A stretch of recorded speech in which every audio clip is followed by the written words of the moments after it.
아침 묵상에 오신 여러분들 환영하고 축복합니다. 하나님께서 새로운 날을 허락하셨는데요. 새로운 날을 얼마나 새로운 은혜로 오늘 하루 우리 인생을 지킬 줄 믿습니다. 오늘은 요한이라 할 것이라 라는 제목을 가지고 누가복음 1장 57절부터 80절까지 말씀 함께 살펴봤으면 좋겠습니다. 57절부터 60절까지 말씀을 같이 한번 읽어볼까요?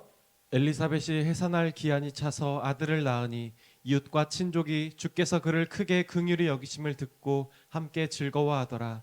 8일이 되매 아이를 할례하러 와서 그 아버지의 이름을 따라 사가랴라 하고자 하더니 그 어머니가 대답하여 이르되 아니라 요한이라 할 것이라 하매. 네, 우리가 지난주까지 여호수아에 대해 살펴봤죠. 이번 주부터는 저희가 누가복음에 대해서 함께 살펴보길 원합니다.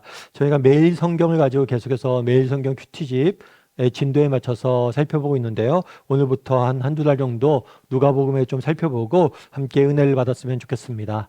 오늘 본문의 말씀은 세례 요한에 대한 출생의 이야기를 담고 있어요. 세례 요한은 기독교 역사상 굉장히 독특한 인물입니다. 왜냐하면 세례 요한은 구약과 신약을 연결해주는, 구약을 마무리 짓고 새롭게 신약의 문을 여는 역할을 하는 인물이기 때문이에요. 세례 요한은 예수님이 오시기 직전에 활동하면서 예수님의 오실 길을 예비하라고 그런 준비하라는 그런 사명을 받은 사람이에요. 그런데 세례 요한은 독특한 이러한 역할과 걸맞게 그 출생 자체도 굉장히 특별합니다. 세례 요한의 어머니는 엘리사벳이에요. 근데 엘리사벳은 성경에서 굉장히 경건한 사람이었다. 정말 신앙심이 깊고 인품이 훌륭했다라고 이야기를 합니다. 그런데 엘리사벳에 문제가 있었어요. 그건 뭐냐면 자녀가 없었어요. 그래서 늙어서 더 이상 자녀를 낳을 수 없는 상태가 되었습니다. 그런데 하나님께서 천사를 보내셔서 내가 잉태하게 될 것이다. 너의 기도를 듣고 네가 잉태하게 될 것이다. 알려주셨어요.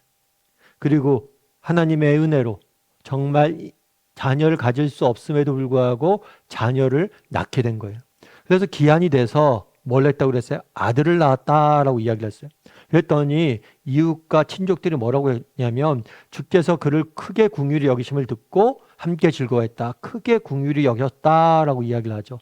왜 이런 표현을 쓸까요? 물론 모든 생명의 원천은 하나님입니다.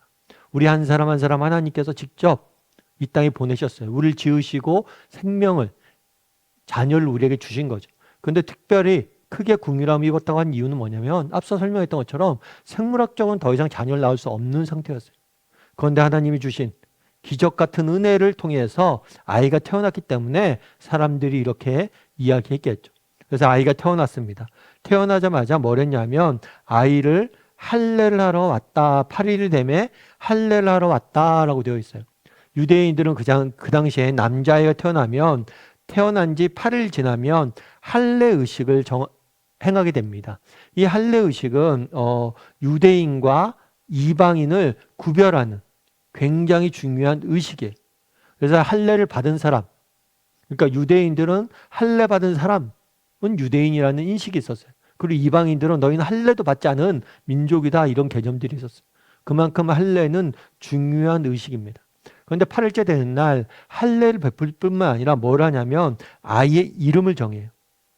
아이의 이름을 정하는데 뭐라고 돼 있냐면 그 아버지의 이름을 따서 사가라 라고 하고자 하더니 그 당시에 유대인들은 이름을 어떻게 지었냐면 아버지의 이름을 짓거나 아니면 자기 친족 아니면 자신의 선조, 조상들 중에 이름을 따서 지었어요. 그래서 아버지가 사가라거든요, 이름이. 그러니까 사가라라고 이름을 지으려고 그랬어요. 그랬을 때 엘리사벳이 반대해요. 그러면서 뭐라고 하냐면 요한이라고 지을 거다라고 이야기를 합니다. 그렇다면 왜 이렇게 이야기했을까요? 이 요한이라는 이름은 하나님의 천사가 알려주신 이름이에요. 성경에서 이름은 단순히 호칭을 의미하지 않습니다. 이 이름은 이 존재의 특성과 이 존재가 갖고 있는 사명을 포함한 것이 바로 이름이에요. 다르게 말하면 이름을 하나님이 지어주신 천사가 알려주신 이름을 지었다는 건 어떤 의미예요? 하나님 명령에 순종하여 아이를 그렇게 키우겠다는 신앙의 고백이에요. 정말 이 아이를 주신 분이 하나님이시고 하나님께서 이 아이를 보내실 때 특별한 계획을 가지고 보내셨음을 믿고 내가 이 아이를 키우겠습니다 라는 고백으로 요한 요한이라고 이름을 지은 거예요. 그런 다음에 어떤 일이 있었을까요?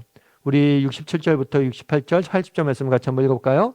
그 붙인 사가랴가 성령의 충만함을 받아 예언하여 이르되 찬송하리로다 주 이스라엘의 하나님이여 그 백성을 돌보사 속량하시며 아이가 자라며 심령이 강하여지며 이스라엘에게 나타나는 날까지 빈들에 있으니라. 예. 사가랴가 뭘 했다고 그러냐면 하나님을 찬송했다라고 이야기를 했어요. 하나님이 자신들에게 베푸시는 은혜. 처음에 사가랴는 네가 아이를 낳을 것이다 했을 때 의심적인 태도를 취했어요. 그런데 이제 하나님의 약속을 보고 확증을 한 거죠. 그런 다음에 뭘 했어요? 하나님을 찬송했어요. 그래서 쭉 해서 사가랴가 부른 찬송의 노래가 등장을 합니다. 그런 다음에 요한의 출생에 대한 이야기는 어떻게 정리가 되냐면 아이가 자라며 심령이 강하여지고 이스라엘에게 나타날 때까지 빈들에 있었다라고 이야기를 해요. 그래서 세례 요한의 어린 시절 성장기를 굉장히 간단하게 소개합니다. 그런데 특별한 이야기가 있어요. 뭐라고 돼 있어요? 이스라엘에게 나타나기 전에, 그러니까 세례 요한도 본격적인 사역을 시작하기 전에 뭘 했다고 그랬어요? 빈들에 있었다라고 이야기를 합니다. 그럼 왜 빈들에 있었다라는 사실을 강조할까요?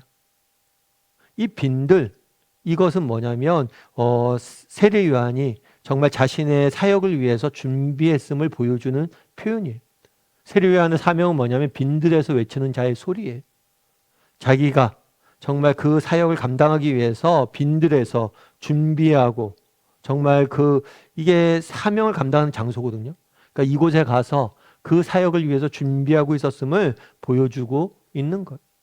그래서 오늘 본문의 내용은 세례 요한의 출생에 대한 이야기입니다.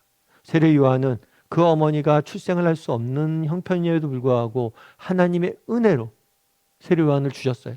그래서 그 이름을 뭐라고 지었어요? 요한이라고 지었어요.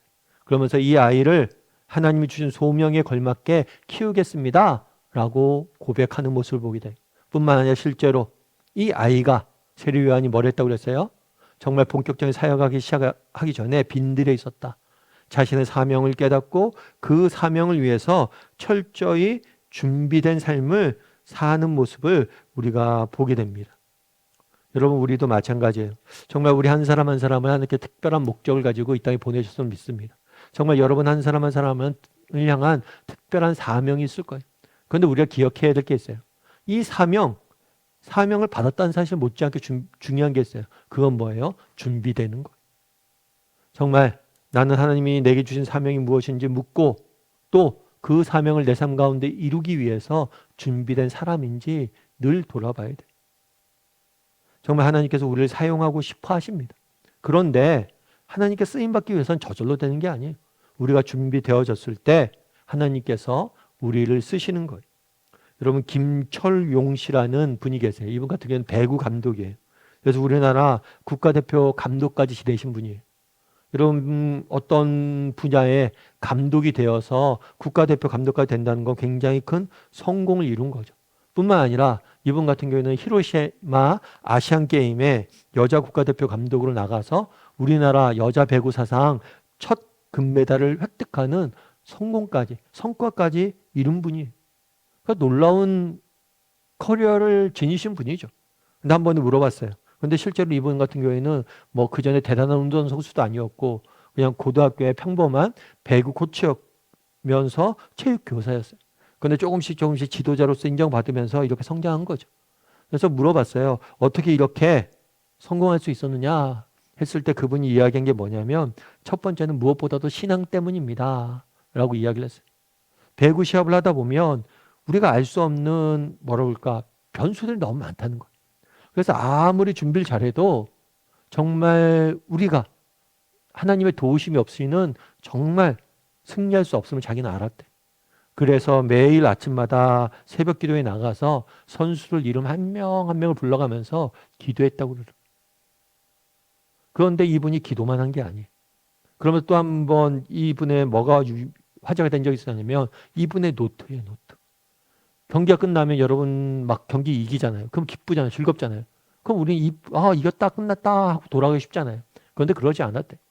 정말 경기를 이기던 지든 그는 늘 경기를 다시 한번 돌아보는 거예요. 그래서 개개인의 선수의 장점, 단점, 실수한 점들 다 기록해 놓은대. 그런데 연습 다음에 다시 그걸 다 고치려고 노력을 한다는 거예요. 단순히 기도만 하지 않았고 정말 이기든 지든 기쁠 때든 슬플 때든 철저히 그걸 준비했다고 그러죠. 참 그 얘기를 들으며 참 은혜가 됐어요. 여러분, 세례 요한 하나님 앞에서 귀히 쓰임 받은 인물입니다. 역사 속에 독특한 인물로 쓰임 받았어요. 그럼 어떻게 그가 쓰임 받을 수 있었냐? 첫 번째는 그거예요. 그래, 하나님이 주신 사명, 그것에 순종하려는 마음이 있었어요. 사명을 찾고 순종하려는 마음이 있었어요. 뿐만 아니라 그 사명을 위해서 철저히 준비된 사람이었다는 거예요. 우리도 마찬가지입니다. 정말 무엇보다도 물어봐야 돼요. 뭘 물어봐야 돼요? 정말 하나님께 내 인생을 통해서 이루고자 하는 게 무엇이냐? 내게 주신 사명이 무엇이냐? 가정에서, 교회에서 내가 해야 될 사명이 무엇인지 돌아봤으면 좋겠어요. 그리고 단순히 그 사명을 돌아볼 뿐만 아니라 그 사명을 위해서 날마다 준비된 사람이 되었으면 좋겠어요. 그러면 하나님께서 우리도 세례 요한처럼 사용하실 줄 믿습니다. 그런 믿음을 가지고 하루하루 살아가는 저나 여러분이 되기를 주님의 이름으로 소원합니다. 우리 함께 기도했으면 좋겠는데요. 기도하실 때 오늘 말씀 기억하면서 기도했으면 좋겠습니다. 그날에 하나님께서 세례 요한을 부르셔서 그를 사용하시는 모습을 보게 됩니다. 그 부모 역시 믿음으로 요한을 키우며 정말 요한에게 주신 사명에 정말 하나님의 주신 사명을 바라보고 순종하는 모습들을 보게 됩니다. 그리고 그 사명을 위해서 철저히 준비된 삶을 살아가는 모습들을 보게 됩니다. 하나님, 우리도 날마다 묻게 해달라고.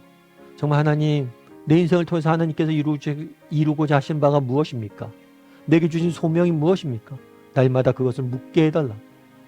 뿐만 아니라 소명을 발견하기 위해서 노력할 뿐만 아니라 그 소명을 위해서 철저히 준비된 사람이 되게 해달라고. 그래서 공부도 열심히 하고 또 일터에서 열심히 수고하고 정말 각자가 서 있는 자리에서 최선을 다할 줄 아는 사람이 되게 해달라고 이 시간 목소리로 같이 기도하도록 하겠습니다. 같이 기도하시겠습니다.